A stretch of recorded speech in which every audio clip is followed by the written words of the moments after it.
everyone, it's me, Cheyenne Blue with Country Air Properties. If you're new here, I'm a local Lake County real estate agent. This channel is made around all things Lake County, from the history to the lore to, of course, the real estate industry and things that are happening or could be happening in our area here soon.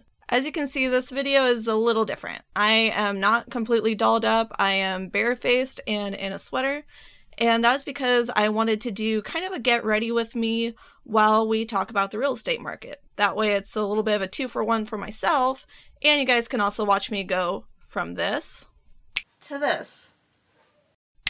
If you like videos like this, don't forget to hit that like button and subscribe to my channel for future videos.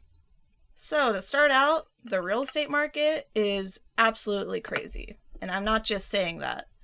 You see, the average days on the market for Lake County back in 2019, before everything started going crazy, was about 55 days.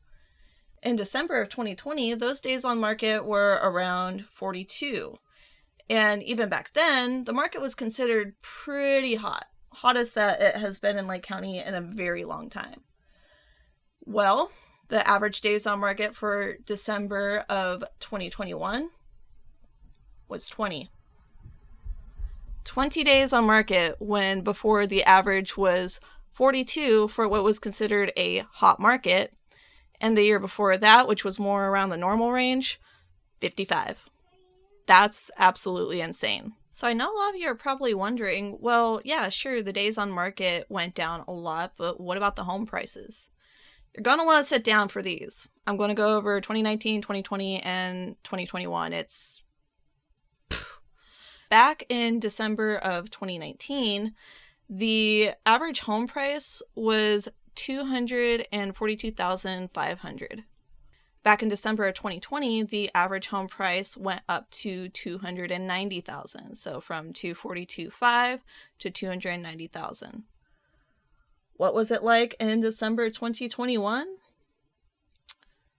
$332,500. Yeah, it's gone up nearly $100,000 in 2 years. The average. Like, what? So yeah, over the last 2 years, prices have increased by over 37%, which is actually a $90,000 gain in 2 years on average. In the last year alone, prices have increased by 14% or $42,500 on average. So even if you bought your house last year, you may have a nice profit on your hands. Now you guys are probably saying, well, yeah, the home prices have gone up, but are they going to continue that way? The way that real estate works is it's all about supply and demand. We still have a lot of people that are wanting to purchase homes, but there's not enough homes for the amount of people that are looking to purchase. For example, in December of 2019, we had 461 homes on the market. The active listings in December of 2020, it was 271. And then in 2021, this number got all the way down to 242 listings. So we literally have about half the supply that we did before. Homes are selling for way more and a lot faster. So in total, there were 1,258 homes sold in 2021. Before that, in 2020, there was only about 1,186 homes sold. And in 2019, there was only 1,066 homes sold. So the amount of homes sold has gone up a lot, and the amount of homes on market, it's been going down. Overall, in California, there's been a mass migration out of the state, and this is something that's been worrying a lot of people. They're thinking that everyone's going to be leaving Lake County because it's a rural area. You get a lot more house for a lot less money than you can in the city. So a lot of the people that want to stay in California but get out of the city have been migrating here. So yeah, overall in California, there is a mass migration, but it really has not affected Lake County in any sense. If anything, it's actually helped Lake County a lot. Now we're going to go over what has happened over the last year, as well as what is soon to come for Lake County. So first off, the Clear Lake City Council approved the purchase of the old water park. The site is now going to be used for retail development. The city agreed to pay Burbank Housing and Development Corp. Of Sonoma County $1 million for 11.28 acres. This property before was known as the Outrageous Waters Water Park, and it closed down in 2005. There has been nothing there since then.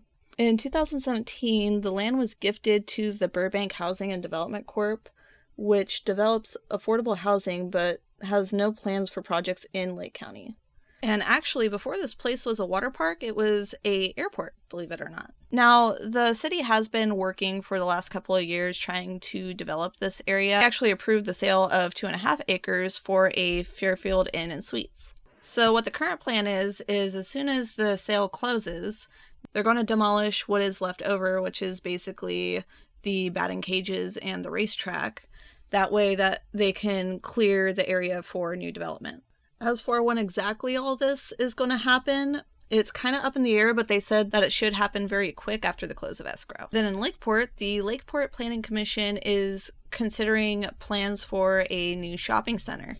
The commission is considering an application from Fremont-based New Vista developers for the Lakeport Hub project, a shopping center and hotel development on 15.5 acres at 1842 Todd Road. The site is currently an old walnut orchard, which is near what we call Hamburger Hill. The project is proposed to include a service station, 6 to 8 restaurants, including drive-thrus, along with 2 retail buildings and a 70-room hotel. Another application that was considered was from the Scotts Valley Band of Pomo Indians, which wanted to change a motel at 175 First Street to residential use. And this project would consist of redesigning previous hotel rooms to 7 one-bedroom residential units. Now something that has me worried, Lake County's agriculture. We got the statistics back from how the agriculture market was in 2020, and my jaw dropped. See, Lake County is a very, very agriculture-based community. Like, that is the foundation of everything for our community. Our gross value for our agriculture crops have dropped 29%. Yeah, 29% it has dropped in a year. For the first time in 6 years, agriculture production fell well below $100 million. This set a record for Lake County's biggest decline in 10 years. The county's 2020 commodities totaled $75,471,368, down 29% from 2019 due to significant decreases in the value of wine grapes, timber, walnut, and field crops. With the drop of 29% in 2020, 5% in 2019, and 8% in 2018, the county has seen the gross value of its ag products drop down 42% in the last 3 years. This report did not include marijuana production. Another project that was approved by the Lake County Planning Commission is the Hartman Complex at Hidden Valley Lake. The association plans to build the new 12,483 square foot Hartman Complex at 19210 Hartman Road, a short distance from the 7,200 square foot building that currently houses the Greenview Restaurant and Pro Shop. Once the new building is completed, it will house the restaurant and pro shop, and the older building will then be demolished. In Clear Lake, the Clear Lake City Council approved a contract for downtown development planning. The Clear Lake City Council voted unanimously to approve a contract with a company that has created a strategic plan for improvements on downtown. Some of the recommendations, part of a plan presented by the Downtown Strategies Company, included focusing on creating experiences to draw millennial tourists, making the downtown more walkable, and breaking up the downtown into 3 unique sections with specific entry points, including the Austin Park area, Highlands Park area, and Redbud Park area. Another recommendation was to add any of the buildings that were over 50 years old to the historic places in order to unlock tax credits for property rehabilitations. Those suggestions could all be implemented in about 1 to 3 years' time. And then with Westside Community Park, there are plans on continuing to develop it and have a horse park. There's also a really cool competition for local businesses where some of the local businesses were awarded $50,000 to do upgrades or get things that they needed, etc. And the person that actually won that competition was Catherine Reese with Reese Ranch Retreat. I actually went to school with her son. It's a small town. well, small county. She has where you can build your own stuffed animals. She has yoga with goats, and there's a bunch of other stuff. I'll leave a link to her business down below, as well as the links to the other businesses if I can find them. On to something that's extremely controversial, the Unock Valley project. Now, I've done a video on the Unock Valley project before, and that was when they had actually accepted the big project. So it's a 16,000 acre resort. They're not using the full 16,000 acres supposedly for the resort. They are only using like a very small amount, and this was accepted a while back, but there was a new court ruling where now the project is pending. The reason why this place is pending is they supposedly didn't come up with a good enough fire plan. And I made the video about this project before. I kind of went over what all this stuff was. And I'm going to be honest with you guys, I have nothing to do with the Unock Valley project. No one's ever reached out to me about it, like that's actually associated with it. I don't even know really who's behind it. Don't know any of the people over there. I haven't even been over there. I've just gone off of the documents that I found. I've gone off of the articles that I read and things along that line. What they have on their website with the planning and everything. And it seemed really cool to me because I was really interested in it. When I heard that it was a 16,000 acre project, I was like, okay, what's going on? That's a lot of land to use, and it could cause a huge issue with wildlife.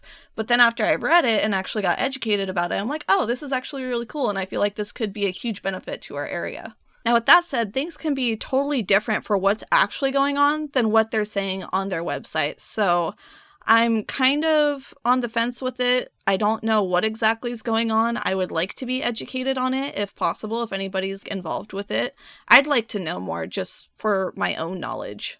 Something that I found interesting on their website, though, regarding the fire safety plan, is that it was developed with the input from industry specialists, including the Department of Forestry and Fire Protection, UC Berkeley, grazing consultants, and that apparently their fire plan was supposed to go above and beyond code to ensure resiliency. So I'm going to be giving a minute for my lashes to dry, and while I'm doing that, I'm actually going to read you guys what they say is included in their fire plan and see what you think. So part of it is they have an on-site emergency response team, including high-definition fire detection cameras and high-tech communication methods. Basically, they would have a small fire department on hand at all times.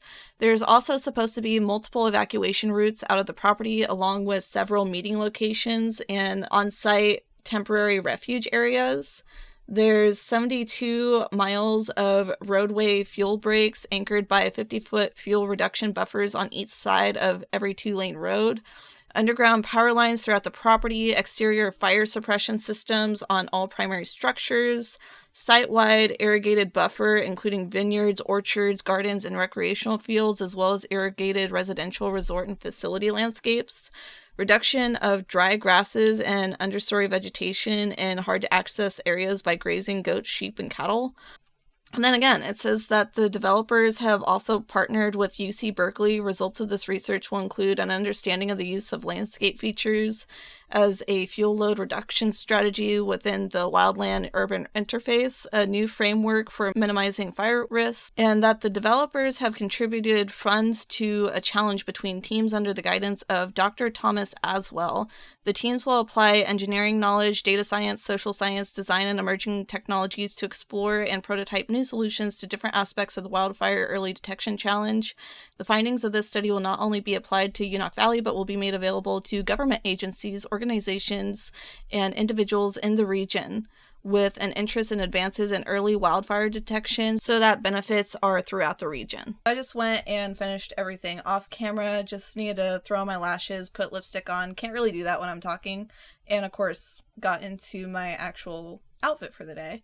But yeah, I'm not, an expert when it comes to fires or anything. I don't know, it just seems weird. If anybody has a better idea of what's going on here, please educate me. I really want to know. I like knowing what's going on in the area. I'm borderline obsessed with it, in all honesty, just because I like knowing what's going on in my community. I like knowing what to expect and what to be able to tell other people that are either coming into the area, people that have lived here for a while that don't really know what's going on.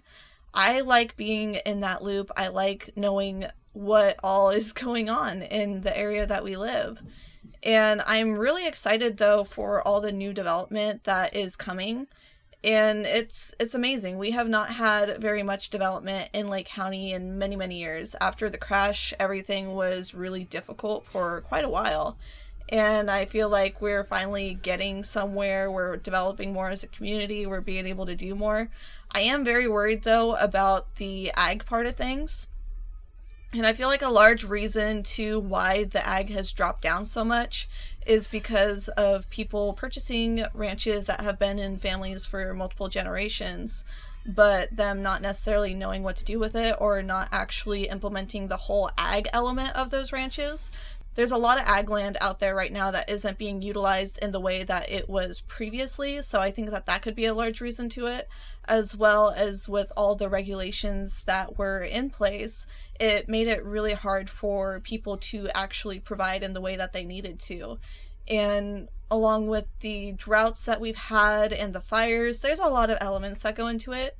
So it makes sense, but it does worry me because ag is such a huge, huge part of our community.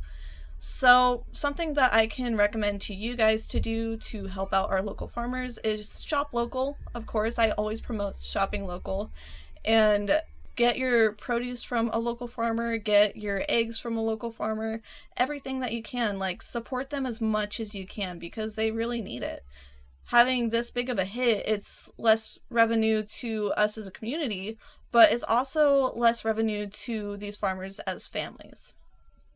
That is all the time that I have for you guys today. I hope you learned something from this, and I hope you liked the format of this video. If you want me to continue doing something like this, just let me know. If you didn't like the whole get ready with me thing, perfectly fine. I won't do any more like this. But I just wanted to try it and see how you guys liked it. Obviously, I like makeup. It's actually one of my ways of relaxing in the morning, and kind of a way that I meditate and just kind of get everything prepared for the day, think about what I'm going to do for the day and everything. And before I became a real estate agent, I was actually looking into becoming a special effects makeup artist. So it's one of those hobbies that I really enjoy and I like sharing with you guys. But if you would like me to just keep it to the stories and to Lake County and things like that and not do the whole makeup aspect, just let me know. It won't hurt my feelings at all, I promise. You guys have a wonderful day, and until next time, have a good one.